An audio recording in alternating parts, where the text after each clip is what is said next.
Do you have a sewing machine just collecting dust? Maybe still in the box? I know you want to learn how to sew this year, but every time you try, maybe you get stuck on threading the machine or just figuring out what to buy.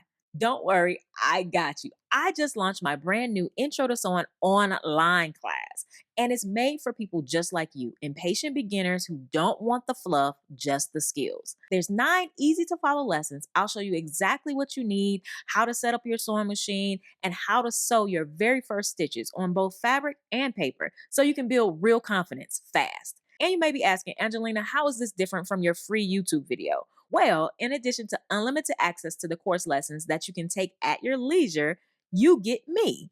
When you sign up for this course, you'll meet with me virtually to help you through any part of the lessons that you need help with. Plus, we've got a class message board where you can ask questions, share your progress, and meet other beginner sewers who are learning right alongside you. So you're not doing this alone. This is all the great information you would get in my in person class here in Houston. No jargon, no judgment, just support, real tips, and step by step guidance. But it's at your own pace. So if you've been wanting to sew but keep putting it off because it feels too hard or too intimidating, this is your sign. Sign up today and let's finally get you stitching. And this is just the beginning. If you love this, stay tuned for my whole 6-week course coming this summer. I can't wait to see what you create. Let's go.